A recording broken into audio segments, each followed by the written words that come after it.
Last వీడియోలో నేను share చేసిన దాంట్లో ఒకరి వాయిస్ని షేర్ చేశాను కదా, అదే పాస్టర్స్ చేసిన మోసం స్టోరీలో ఒకరిది. ఈ రోజు రెసిపీ వచ్చేసి chicken curry with millet dosa. ఎంతమందికి ఈ కాంబినేషన్ ఇష్టమో కామెంట్ చేయండి.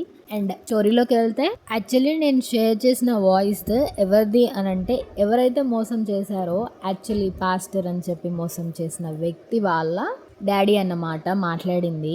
ఫస్ట్ ఎందుకు ఆయనది షేర్ చేశాను, అసలు మోసం చేసిన వాళ్ళది ఎందుకు షేర్ చేయలేదు అంటే, అసలు మోసం చేసిన ఆయన కొన్ని డేస్గా కాల్ లేపలేదు, అసలు ఇప్పుడు కూడా లేపట్లేదు. ఇంతకు ముందు ఈ వీడియో స్టార్ట్ చేసినాక స్టార్టింగ్లో వేరే వ్యక్తి ద్వారా వాళ్ళే కాంటాక్ట్ అయ్యారు అని కూడా నేను మీకు వీడియో చేసి పెట్టాను కదా.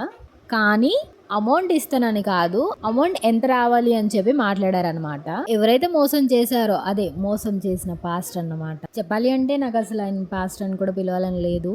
ఇల్లు కూడా తెలియకుండా హ్యాండిల్ చేశాడు అనమాట. ఎవరైతే పైసలు ఇచ్చారో వాళ్ళకి ఇల్లు కూడా తెలియకుండా హ్యాండిల్ చేశాడు.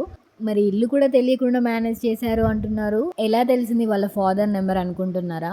అది నేను నెక్స్ట్ వీడియోలో రివీల్ చేస్తాను. ఈయన ఫోన్ లిఫ్ట్ చేయట్లేదు కదా అని చెప్పి వాళ్ళ డాడీకి కాంటాక్ట్ అవ్వాల్సి వచ్చింది.